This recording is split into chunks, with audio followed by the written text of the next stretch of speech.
Gina mengangguk puas. Lalu dia membuka mulutnya dan berkata, "Kalau begitu kita akan kembali dan mulai membuat pengaturan sekarang.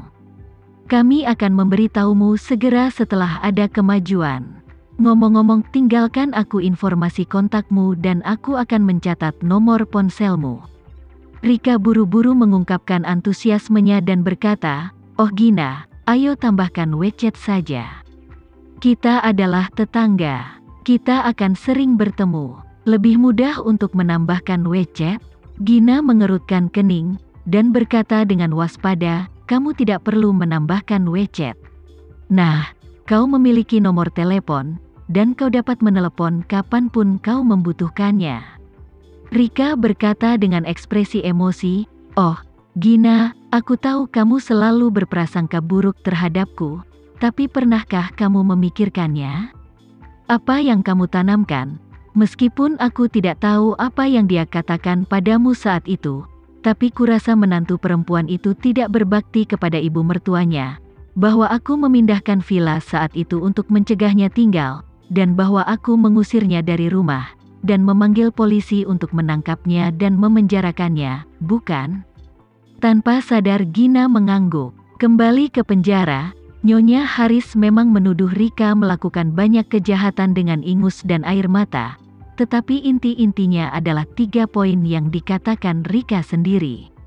Rika tersenyum masam dan menghela nafas. "Hei, aku tahu Gina, kamu adalah putri yang berbakti, dan kamu membenci orang lain yang tidak berbakti kepada orang tua dan mertua. Tapi pernahkah kamu berpikir tentang orang seperti apa dia? Coba pikirkan, kau sangat membantu wanita tua ini di penjara saat itu. Apakah wanita tua ini benar-benar menghargaimu dari lubuk hatinya yang paling dalam? Dia hanya menganggapmu sebagai bidak catur yang bisa digunakan, dan menggunakan kebaikanmu untuk mencapai tujuan memukulku, tapi dia tidak hanya memandang rendah dirimu, dan aku yakin kamu pernah tinggal di rumah yang sama dengannya. Begitu lama, kau harus menyadarinya." Kata-kata Rika itu membuat Gina sakit hati. Rika melihat bahwa ekspresinya tidak benar, jadi dia terus menyerang saat setrika masih panas. "Jadi sekarang kamu melihat ke belakang dan memikirkannya, bagaimana aku bisa menghormati wanita tua seperti ini? Menempati sarang burung murai, jika aku membiarkannya tinggal di rumah kita, dia akan mengusirku dalam waktu singkat." Setelah mendengar hal tersebut, Gina pun merasa bahwa apa yang dikatakan Rika masuk akal. Setelah benar-benar bergaul dengan wanita tua Haris, dia pun menyadari bahwa wanita tua ini memang bukan lampu hemat bahan bakar, dia juga bukan wanita yang baik dan setia. Jika dia menantu perempuannya, dia tidak akan bisa menghormatinya. Memikirkannya seperti ini, Gina memandangi Rika di depannya lagi dan tiba-tiba menemukan bahwa wajahnya tidak begitu mengerikan lagi.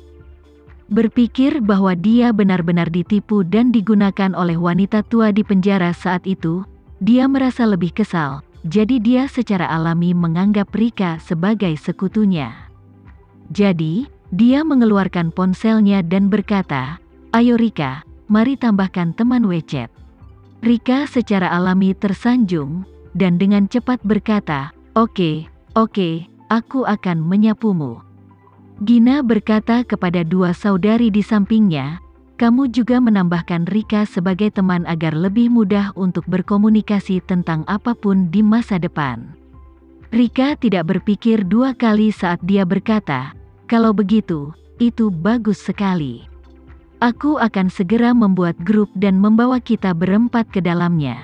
Jika ada masalah di masa mendatang, kita semua akan berkomunikasi satu sama lain dalam grup." Segera, grup WeChat hilangkan Diana dan hilangkan bahaya bagi masyarakat. Setelah itu keempatnya segera mulai berpisah.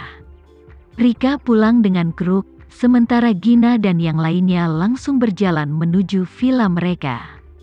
Turun ke bawah villa, Gina melihat ke kamar di lantai 2, dan berkata kepada 2 lainnya dengan suara rendah, seperti yang diharapkan, mereka menutup jendela dan pintu. "Aku akan naik ke balkon mereka di lantai 2 untuk melihat apakah aku bisa mengambil gambar dari luar. tetapi insulasi suara jendelanya sangat bagus. Bahkan jika aku bisa memotret, aku mungkin tidak bisa merekamnya. Kau pergi ke pintu kamar mereka, colokkan earphone ponselmu, dan letakkan mikrofon di bawah celah pintu. Rekam suara mereka di dalam, dan kirimkan ke Rika nanti. Dia berkata bahwa dia akan menggunakan ponselnya untuk menggabungkan gambar dan suara bersama. Oke, Gina. Keduanya sepakat serempak dan kemudian bergegas memulai aksinya. Saat ini, di kamar tidur lantai 2, Diana masih siaran langsung. Dia telah menyiapkan 10 produk malam ini, dan dia telah mencapai yang terakhir sekarang. Karena hari ini bukan akhir pekan, lalu lintas tidak terlalu padat, sehingga Diana pun berencana mengakhiri siaran lebih awal dan istirahat. Jangan melihat siaran langsungnya hanya 2 atau 3 jam sehari, tetapi 2 atau 3 jam ini hampir tanpa henti berbicara, membutuhkan kegugupan dan perhatian. Kekuatan harus tegang sepanjang waktu, jangan membuat kesalahan, jangan tunjukkan kekurangan. Jadi setelah siaran langsung, orang-orang masih sangat lelah, jadi dia juga berharap untuk menyelesaikan pidatonya dan pergi ke siaran untuk beristirahat. Saat ini, dia tidak tahu bahwa Gina yang bertubuh kekar sudah turun dari balkon lantai 3 dan sampai di balkon kamar lantai 2. Meskipun tirai di kamar tidur di lantai 2 tertutup rapat, ada celah berbentuk V terbalik di tengah tirai tipis pintu geser. Untuk kamera ponsel, asalkan cukup dekat, meski hanya lubang setebal jari, cukup untuk menangkap seluruh gambar di dalamnya. Beberapa menit kemudian, Diana akhirnya selesai menayangkan produk terakhirnya. Ketika anggota keluarga di ruang siaran langsung mengambil semua stok, dia berkata dengan tulus, "Terima kasih kepada semuanya atas kebaikan kalian kepadaku malam ini. Aku bisa dukung suami dan anakku yang lumpuh, serta ibu mertuaku yang berusia 80 tahun. Terima kasih atas bantuannya, terima kasih."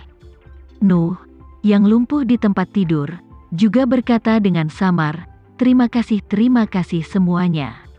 Arkan tersedak di ranjang lain dan berkata, "Terima kasih atas bantuanmu. Saat aku pulih, aku pasti akan membungkuk dan bersujud kepada semua orang di ruang siaran langsung." Wanita tua bobrok Haris juga datang ke kamera dengan gemetar saat ini, dan dia terus menundukkan tangannya dan berkata, "Wanita tua di sini, terima kasih semuanya."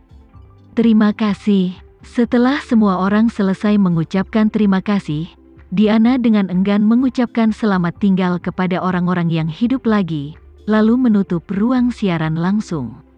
Saat ruang siaran langsung ditutup, dia segera mengulurkan tangan dan melepas wig yang dia kenakan di kepalanya, memperlihatkan rambut keriting kastanya yang sangat elegan, dan mengeluh dengan tidak puas, "Sialan, tutup kepala yang rusak ini terlalu panas." Arkan buru-buru berkata, "Ma, kamu bilang kamu baik-baik saja, kenapa kamu mengeriting rambutmu? Lupakan saja, jika kamu masih mengecatnya, bukankah akan merepotkan jika orang melihatnya?" Diana dengan marah memarahi, "Kamu tahu, aku bernilai ratusan juta sekarang. Apakah aku tidak malu ketika aku pergi keluar? Kau tidak bisa membiarkanku mengendarai Mercedes-Benz Big G dan terlihat seperti pengemis, bukan?" Selain itu, ruang siaran langsung semakin populer sekarang, dan penontonnya semakin besar. Aku harus menemukan cara untuk mengubah riasanku ketika aku keluar. Semakin besar perbedaan antara orang asli dan siaran langsung, semakin baik. Jika tidak, bagaimana jika penonton di ruang siaran langsung mengetahui kita? Arkan begitu ditegur oleh Diana sehingga dia tidak berani membantah. Jadi dia hanya bisa mengangguk kesal dan berkata, "Ma, kamu benar, aku terlalu bodoh." Diana mendengus dingin, dan terus menegur, "Ada lagi. Aku katakan sebelum siaran langsung hari ini bahwa kau hanya memiliki satu tugas malam ini. Ketika siaran langsung selesai dan kau berterima kasih kepada penonton di ruang siaran langsung, kau harus meneteskan air mata untukku. Di mana air matamu?" Arkan berkata dengan gugup, "Ma, aku tidak bisa menangis saat memikirkan betapa mudahnya kau bisa mendapatkan ratusan juta malam ini."